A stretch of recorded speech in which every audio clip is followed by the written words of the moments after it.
Daniel Favors Show. Follow Lurie on Twitter at Lurie Favors and use hashtag LDF Show.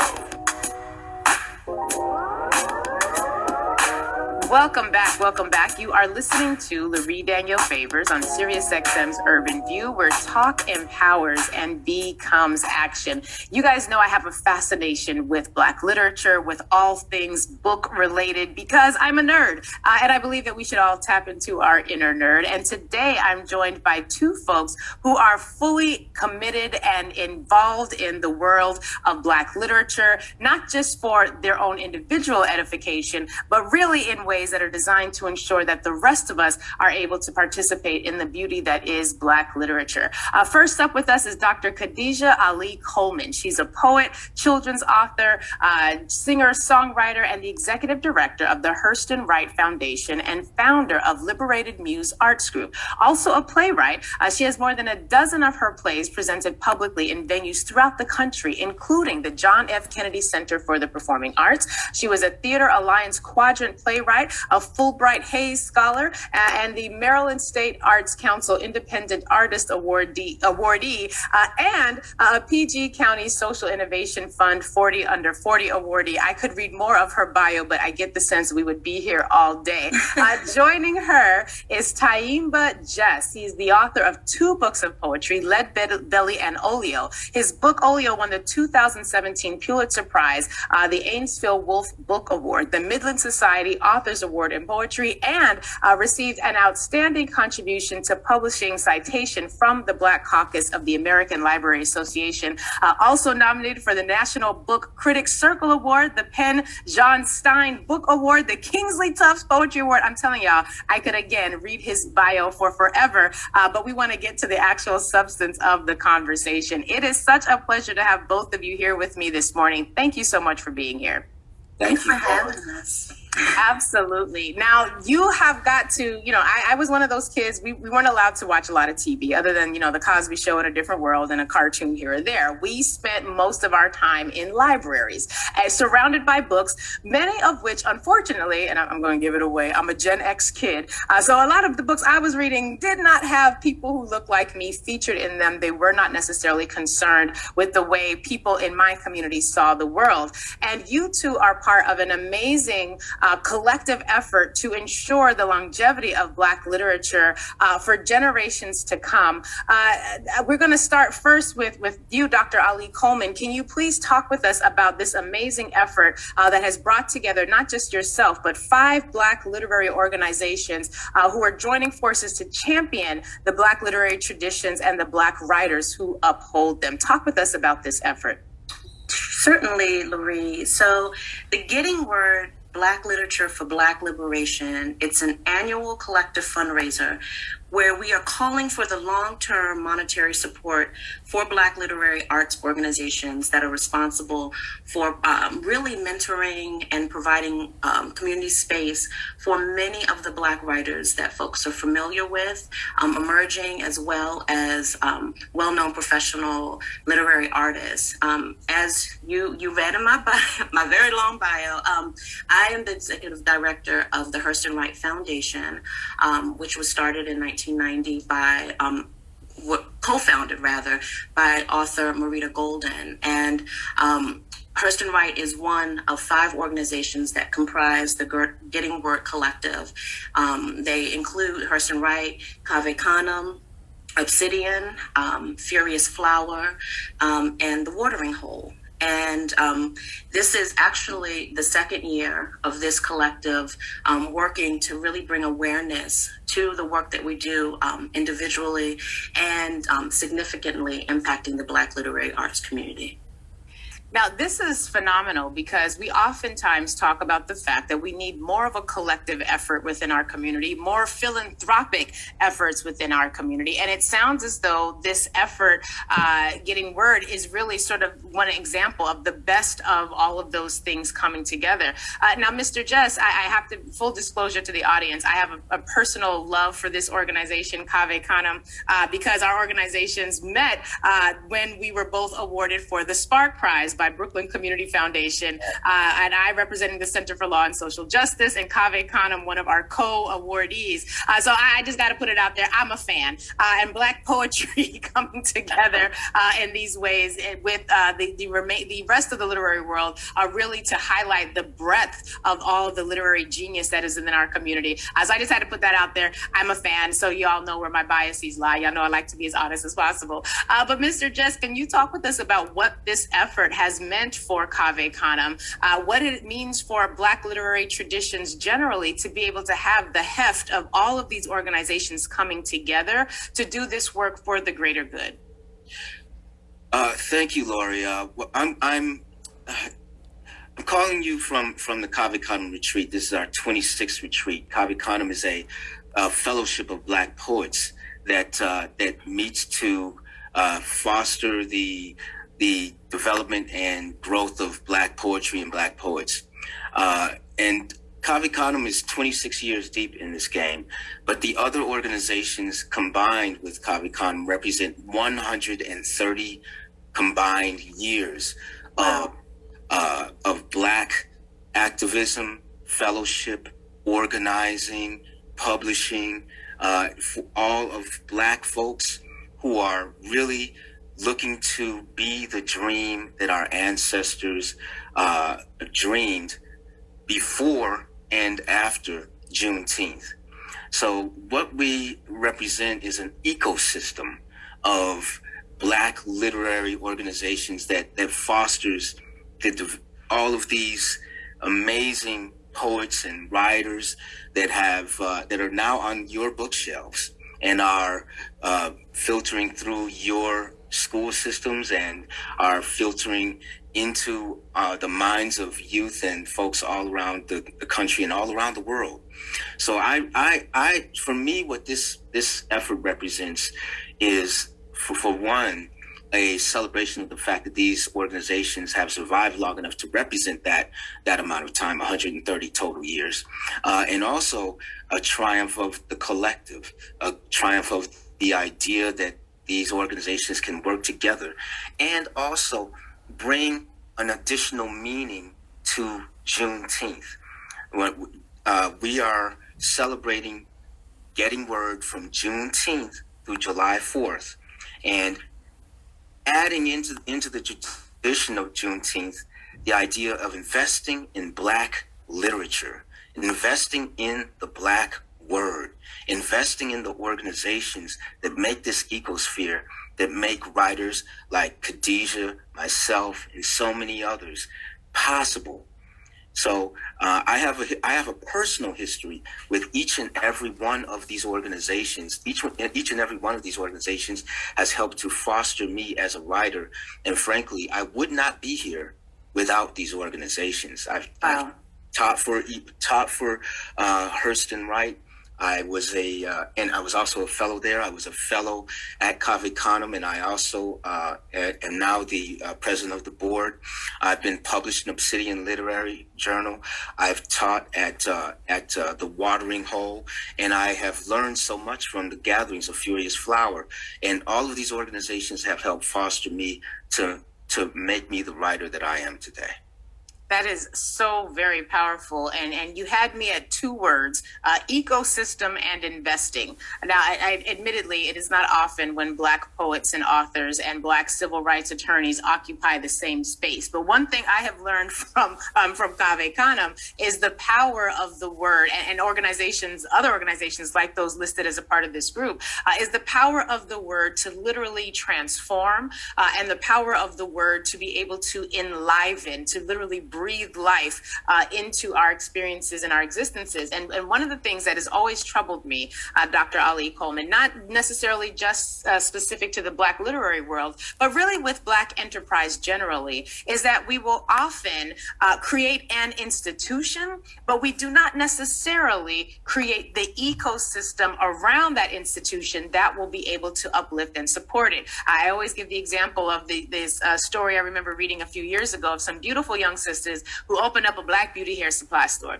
And if you have Black hair, or if you love people who do, you know that the Black beauty supply industry has been fraught with a lot of challenges and is not necessarily dominated by people who are actually Black. And these young girls created this brick and mortar store. It was widely celebrated and everyone was so excited for them, myself included.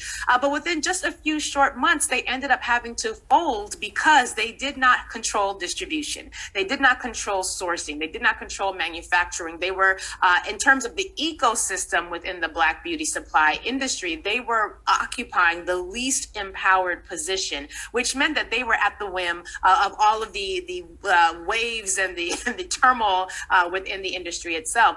Dr. Ali-Coleman, when you think about the need for an ecosystem, not just an institution, not just an enterprise, to uphold our collective forward movement. Talk to us about the ecosystem within the literary world that can either, if well tapped and accessed, can help propel our authors forward, but the lack of knowledge about is often also able to serve as a stumbling block. Can you speak with us, for those who don't know, a bit more about the need for an established ecosystem to be able to cushion these authors and help them to really launch into the literary world for the long term?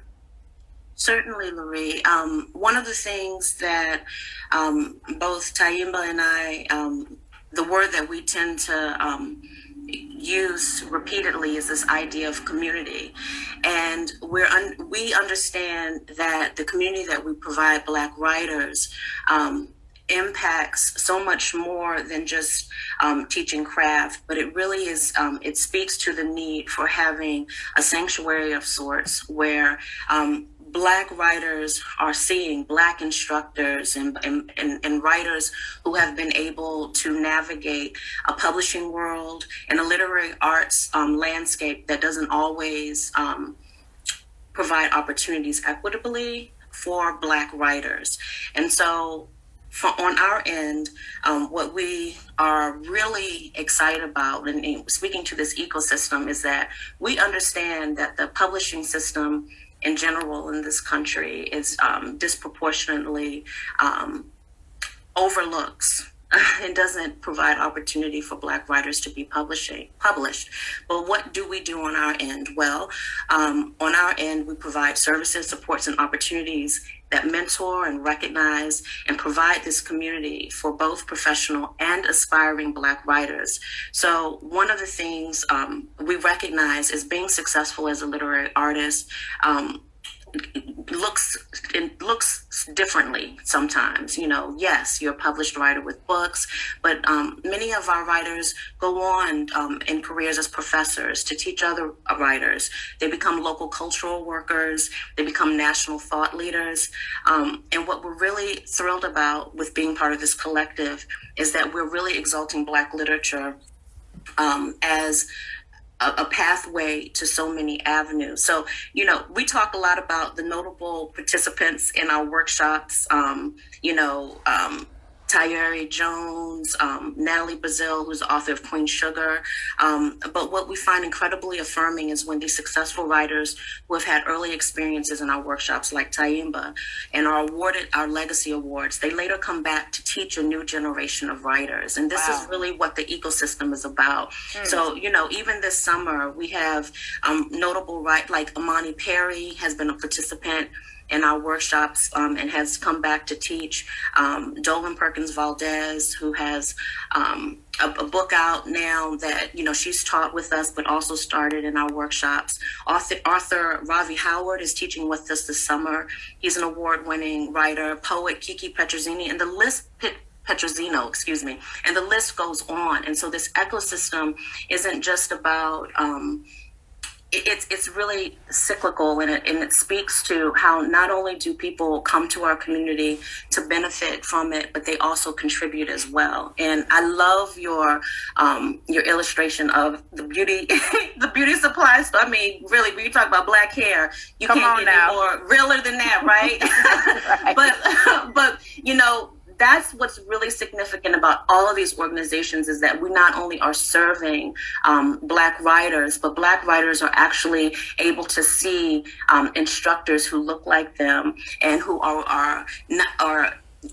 have different levels of success, but are coming back to impart their that wisdom through their experiences, and that's what makes all of this so beautiful. There seems to be a real intergenerational approach to this work, and that's one of the things I think that also adds to the awesomeness of what it is that you all are doing collectively. And I want to turn to the fundraiser component specifically, but before I do that, I all of us fashion ourselves an author of some sort. We in our minds, in the world of blogging, anyone who had a pen could use it. Anyone who had words to say could put them out there. But there's a difference, I think, between putting words out there and studying the craft of writing. And I'm seeing that a lot, even as, I've been blessed to work with some actors, some young actors through a program that's designed to create a pipeline of Black filmmakers. And one of the things that Tracy Twinkie Bird, a phenomenal Black casting director, always says is, there's a difference between performing and studying the craft. And you're performing right now, but you have not studied the craft. And, to the untrained eye, I'm like, well, that was fantastic. But in her expertise as a Black woman who demands excellence, she is able to determine it and to help our students recognize that raw talent is a beautiful thing, but raw talent that has been disciplined, that has been invested in and has been trained, that is the real pathway towards excellence. Tyehimba, can you talk with us a bit about the importance of having this sort of disciplined approach, having access to the resources where past authors who have achieved some success are coming back to train up another generation? What does that mean? And what difference does that make in the capacity of an author, be they a poet, a fiction, nonfiction, speculative, science, whatever it is, whatever your genre may be? Talk to us about the importance of investing in the cultivation of the craft.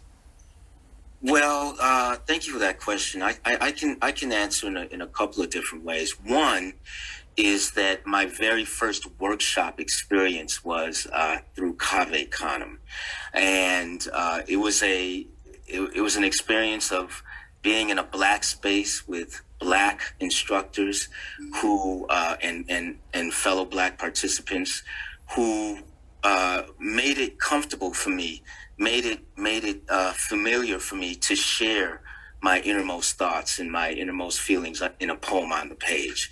And also made it comfortable for me to receive criticism and to engage in criticism and really absorb it and understand how to work with a critical eye towards text. And it was that experience and also the familiarization with the workshop process, and also a kind of a professional development to help me understand how to navigate the literary world. For instance, like at Cave Canem, I was encouraged to seek an MFA, a Master's of Fine Arts in poetry. And before Cave Canem, I had no idea that you could get an MFA in poetry.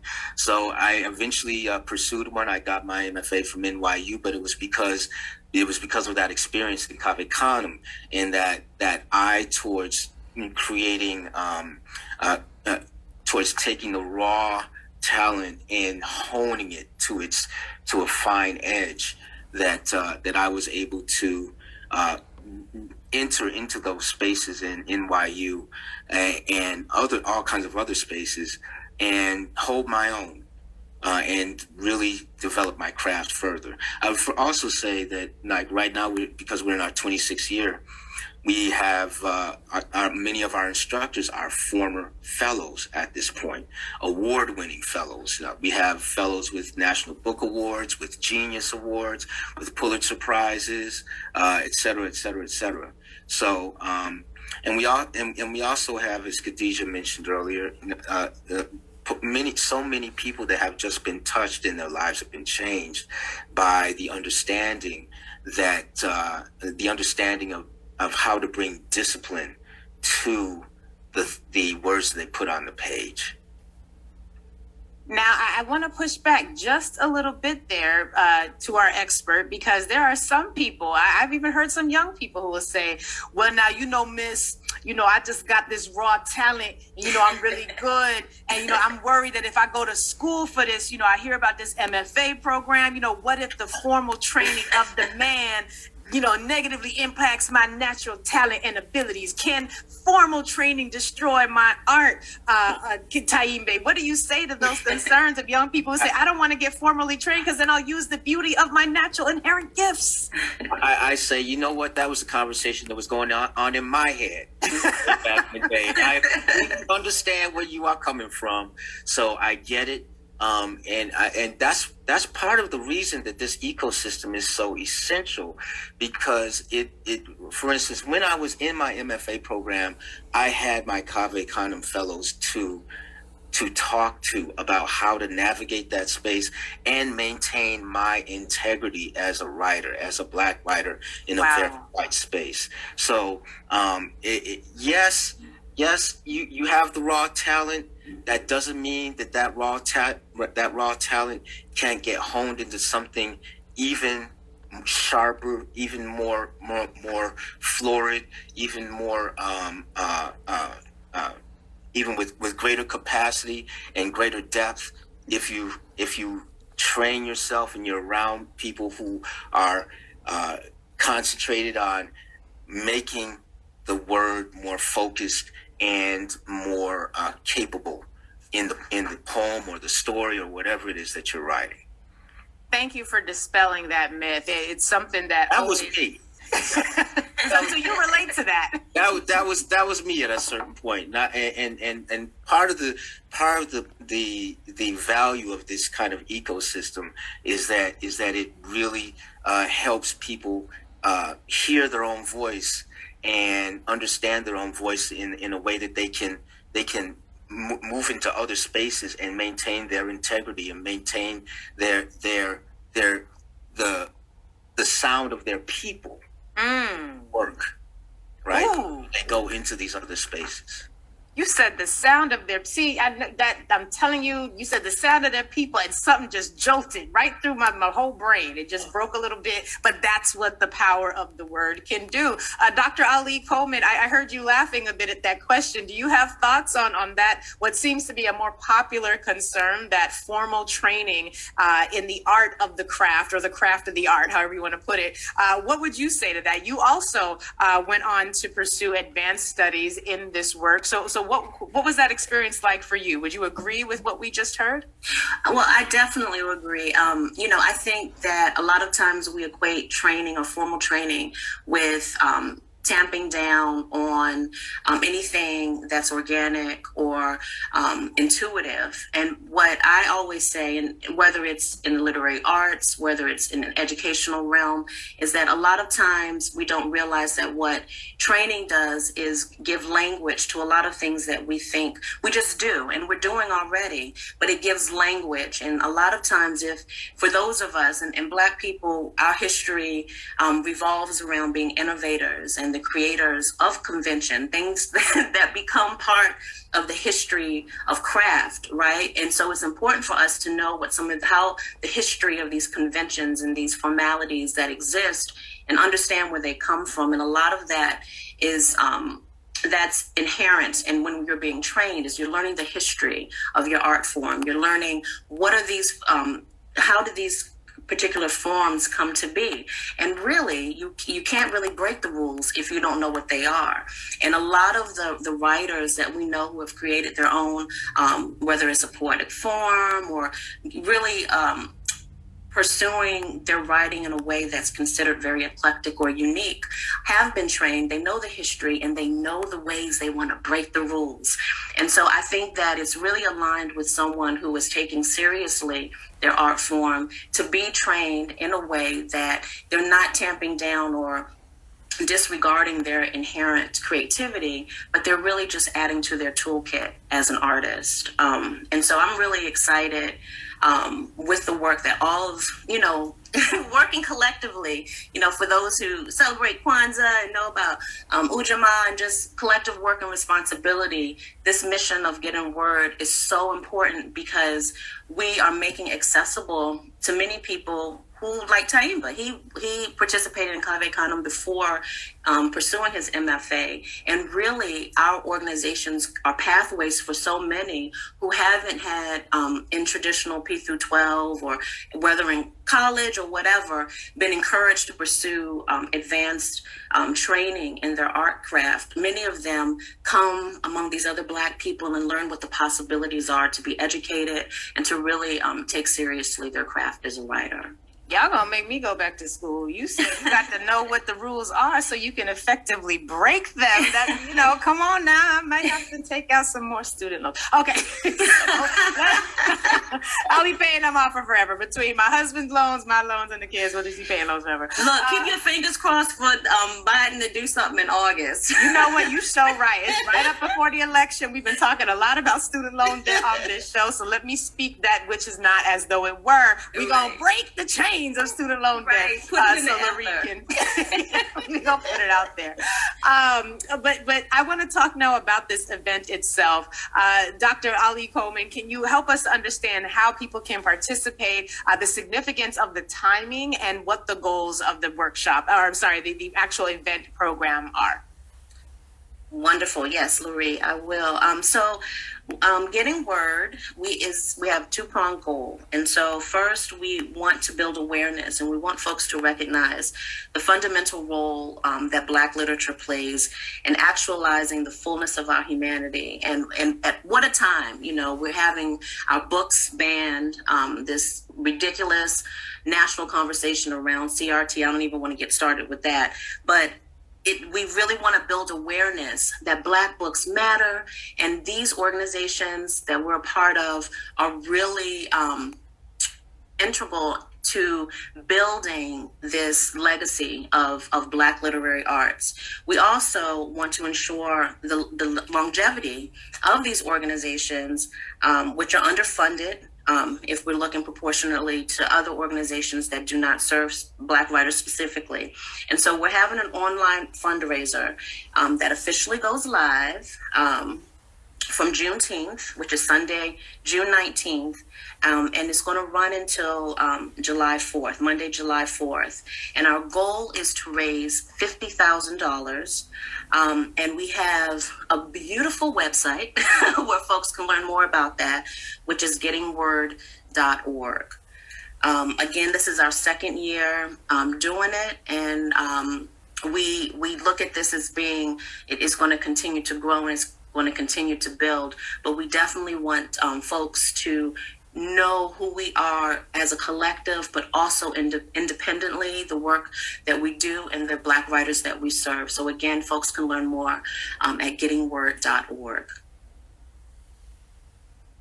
Gettingword.org is the website, and this is something that is a multi-day event, y'all. There are several weeks between Juneteenth and July 4th, and those are great bookmarks, if you will, or bookends, if you will, pardon the pun, because we're talking about a period that is designed to really enforce themes of freedom and liberation and independence when it comes to Juneteenth. And interestingly enough, my daughter asked me the other day, she's like, is 4th of July good? I was like, well, it's good for white people because white people declared that they were free from the other white people. It doesn't really mean that much for us, but we've got these two bookends of freedom and what it means to have the Juneteenth, this commemoration where we are commemorating our own ability to claim freedom for ourselves. So I love the timing of this. This is fantastic. If you can give us that website one more time, I want to make sure people are aware of how they can participate, how they can support, because we're trying to make sure we support. We have some financial goals to meet here.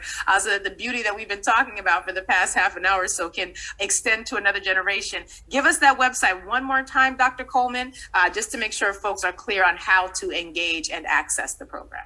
Wonderful. It is gettingword.org.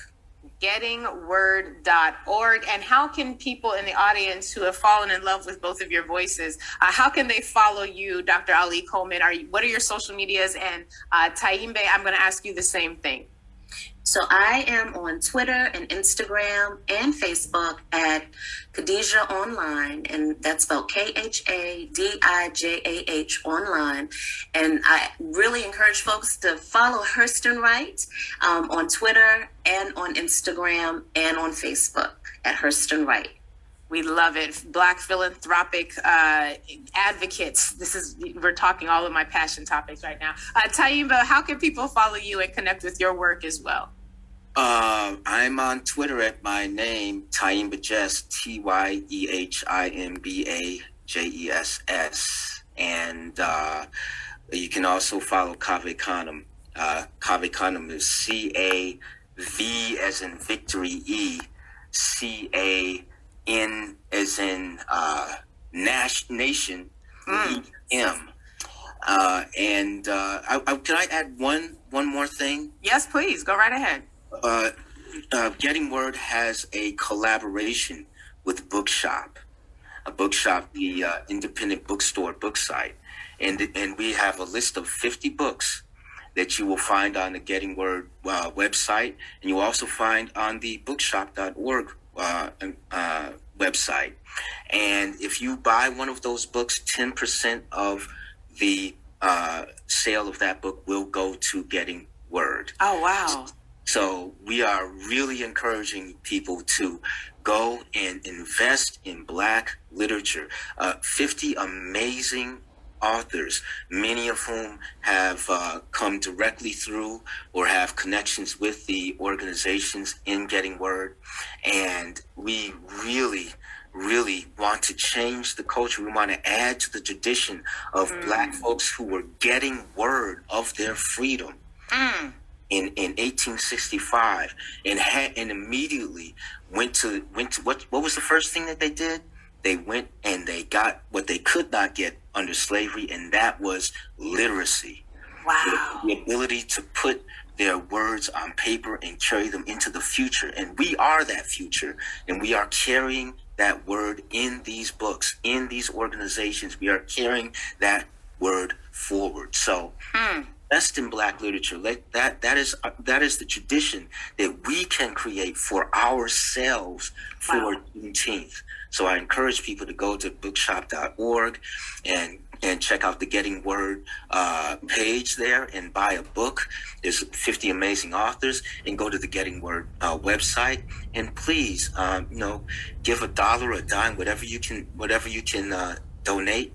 We are investing in ourselves. So I love it. Invest in the Word.